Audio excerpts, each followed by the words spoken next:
आज मैंने अपनी ज़िंदगी का सबसे बड़ा केक बनाया, 20 पाउंड का केक बनाया और उसकी रिकॉर्डिंग मैंने स्टार्ट की और वो ऑलमोस्ट 5 आवर्स का बना हुआ था और मैंने इसका प्लेबैक स्पीड तकरीबन 15x पे रखा है, जिसकी वजह से ये इतना स्पीडीली वर्किंग चल रही है और 13 मिनट्स की भी वीडियो बनी है, इससे ज़्यादा कट भी नहीं रही थी। खैर, मैं यहाँ पर अपना ऑर्डर लिख रही थी और मैंने काफ़ी ज़्यादा अपना काम करने वाला था। मेरे पास पैन्स नहीं थे, मैंने अपने पैन्स मंगवाने थे। इसमें काफ़ी सारी चीज़ें थी और दरमियान में एक और केक भी था मेरा, बेंटो केक था, साथ में 2 कप केक्स थे, डील के अंदर चल रहे हैं। और मैंने फिर 5 पाउंड्स के मुझे कहा गया था कि पहले तो उन्होंने मुझे कहा था कि फुल रेक्टेंगुलर केक बना दीजिएगा 20 पाउंड्स का। वो मुझे टफ़ भी लग रहा था क्योंकि मैंने कभी इस तरह का एक्सपीरियंस किया नहीं हुआ था। और अब मुझे फिर आया था कि अब आप ऐसा कीजिएगा कि आप 5 पाउंड के, उन्होंने खुद ही कह दिया कि हम किस तरह डिलीवरी लेके जाएंगे, तो आप ना इसको 5 पाउंड के ना 4 में कर दीजिएगा। मैंने कहा चलो ठीक है, मैं कर दूँगी। मेरे लिए भी आसानी होगी, उनके लिए भी आसानी हो गई। ये वाला मेरा बेंटो केक का ऑर्डर था। इसके अंदर आप देखें सब कुछ डलता है, बहुत मज़ेदार होता है ये। और मिनी सा केक होता है, बंदा 2 बंदे आसानी से खा लेते हैं इसको। और एक मिनिमलिस्टिक सा डिज़ाइन भी बन जाता है इसके ऊपर। खैर, मैंने आप लोगों से एक स्टोरी शेयर करनी थी। मुझे इंस्टाग्राम पर ना एक इन्फ्लुएंसर का मैसेज आया। मैंने 1-2 कोलैबोरेशंस की हुई हैं 2-3 इन्फ्लुएंसर से, लेकिन जो है ना ये वो बहुत अनोखा सा एक इवेंट था मेरे साथ हुआ। मुझे इन्फ्लुएंसर का मैसेज आया और उन्होंने मुझे कहा कि अच्छा आप केक बना देंगी मुझे, और इस तरह। मैंने कहा अच्छा यार, मैं सोचती हूँ। मैंने उनसे पूछा आप कहाँ रहती हैं, उन्होंने मुझे बताया कि लेक सिटी के पास ही कहीं पर वो रहती हैं। मैंने कहा लेक सिटी के पास, क्योंकि मेरे घर से बहुत दूर चल पड़ जाएगा, तो मेरे से डिलीवरी नहीं हो पाएगी उस तरीके से, क्योंकि फिर बहुत दूर हो जाता है, तो इतनी दूर तक ना फिर डिलीवरी नहीं हो पाती। बहुत इश्यूज़ हो जाते हैं, केक के अंदर केक ख़राब हो जाता है।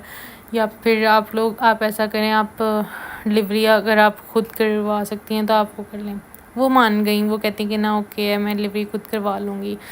मैंने कहा बस ठीक है, फिर ज़बरदस्त है, आप डिलीवरी कर लें तो और कोई इशू ही नहीं है। अच्छा, उन्होंने मुझे बताया कि ना उनके किसी इवेंट पे जाना है केक।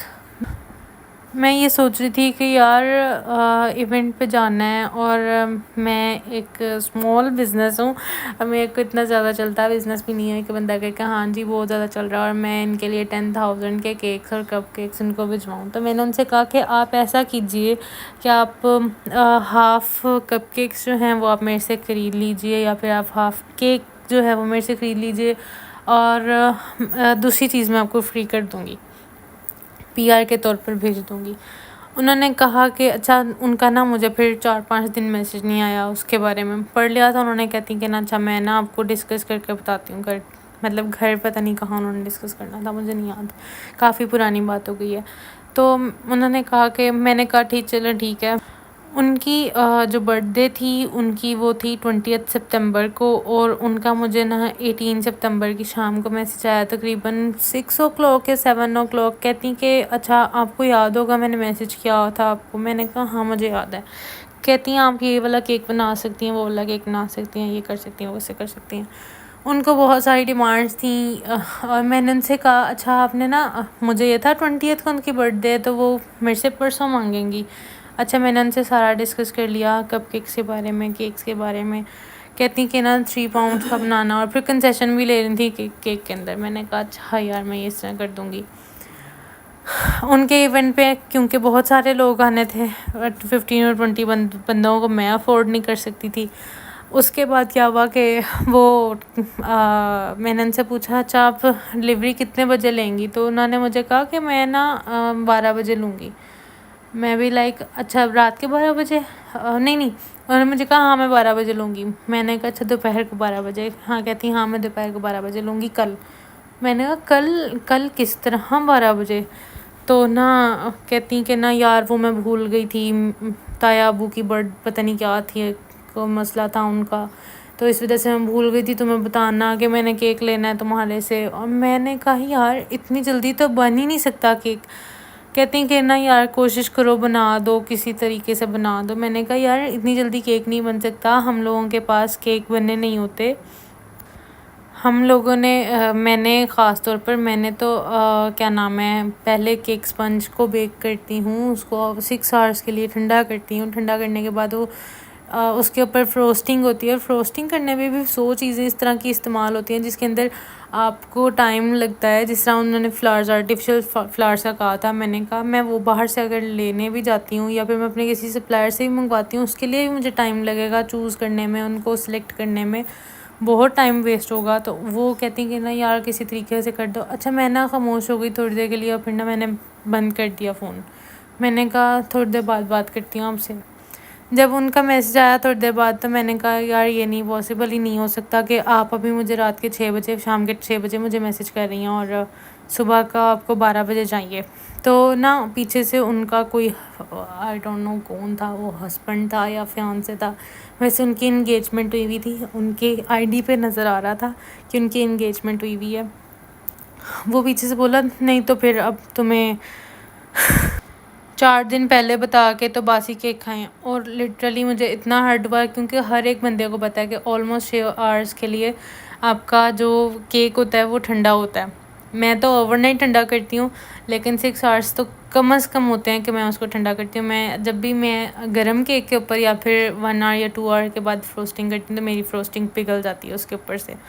मुझे नहीं पता क्यों पिघलती है, लेकिन वो पिघल जाती है। मैं 6 आवर्स ठंडा करती ही करती हूँ। अब मैं अगर फ़ौरन अगर बेक करने बैठ जाती और फिर 12 बज जाते उसको ठंडा करने में, रात के 12 बजे मैं काम करती, सुबह के टाइम मैं यूनिवर्सिटी जाती, घर के काम करती, घर में मैं अकेली होती हूँ, घर के काम करती, और फिर मैं उनकी बातें भी सुनूँ, उनको डिलीवरी भी दूँ, उनको पीआर भी दूँ, हर चीज़ मैं उनकी करूँ। तो मैंने फिर ना उनको मैसेज किया, मैंने कहा सॉरी मैं नहीं बना रही। लिटरली मुझे उनके, मैं शायद बना देती, लेकिन मैं उनकी बात के बाद तो कभी भी ना बना के देती। हमारा तो जैसा, हमारी तो कोई इज़्ज़त ही नहीं है। खैर वो मैंने उनको कैंसिल कर दिया। अब वो उनका किस तरह का इवेंट हुआ क्या नहीं हुआ, मैंने नहीं उनको देखा, मुझे नहीं पता वो क्या कर रही हैं क्या नहीं कर रही। अच्छा, अभी इनकी बात करूँ, ये जो मेरी कस्टमर थी ये भी बहुत अच्छी थी। उन्होंने मुझे बाद में रिव्यूज़ भी दिए, मैं आपको रिव्यूज़ भी इसके दिखाती हूँ। और उन्होंने मुझे कहा था बिल्कुल फिनिशिंग ना हो, उन्होंने जो अपना इवेंट था उसके अंदर अपने सारे जो उनके इवेंट्स में लोग आए होने थे, उनको उन लोगों ने कट करके पेस्ट्रीज़ की सूरत में उन्होंने इसको डिस्ट्रीब्यूट करना था। तो वो कह रहे थे कि बिल्कुल भी फिनिशिंग की ज़रूरत नहीं। फिर मैंने हल्का सा करने की कोशिश की, लेकिन चलो मेरा फ़र्स्ट केक था ट्राई। मैं आपको इनके रिव्यूज़ भी सुनाती हूँ कि उन्होंने मुझे क्या रिव्यूज़ दिए, और मुझे बहुत अच्छा लगा। अस्सलाम वालेकुम आपके, कैसी हैं आप? आपके केक बहुत बहुत बहुत मज़े का था, बहुत मज़े का था, कुछ भी नहीं बचा। केक सारा ख़त्म हो गया, ज़रा सा भी नहीं बचा। जैसे कहते हैं ना, तो बस ये दुआ कर दी थी, अल्लाह पूरा हो जाए, पूरा हो जाए। मतलब इतने मज़े का, इतना सॉफ्ट। और उसके बाबा कहते वो तो एक बेंटो था, तो वो जब बल्क में बनाएंगी तो वो चीज़ ना आई, तो फिर मैं कहा नहीं यार आएगी, और डिट्टो वही चीज़ थी। बहुत मज़े का केक था, बहुत मज़े का था। अल्लाह पाक आपको काम में और बरकत डाले और तरक्की दे आपको। बहुत मज़े का केक था। इवन एक दो ने तो मुझसे जो है पूछा भी कि ये हमने कहाँ से लिया, तो मैंने कहा यार ये ना हमने ऑनलाइन ही बनवाया था। तो मैंने आपको उनका ना आपका लिंक उनके साथ शेयर किया था, बहुत पसंद आया सबको। और वो जो उसका वो आ रहा था ना, क्या कहते हैं, फ्लावर, हर पेस्ट्री के ऊपर एक एक आ रहा था, वो बहुत प्यारा लग रहा था। इसके अलावा मैंने आप लोगों को बताना था कि हमारी डील स्टार्ट हो रही है, मैं न्यू लॉन्च कर रही हूँ। न्यू लॉन्च में एक मैं प्लेट बना रही हूँ, और उसके ऊपर भी वर्किंग जारी है। जल्द उसके शॉर्ट वीडियोस क्लिप्स छुपी हुई आ जाएंगी, और you'll will like it। और इंशाल्लाह सेल भी जल्द लाइव हो जाएगी और आप लोग सब देख सकेंगे। और तब तक के लिए बाय बाय।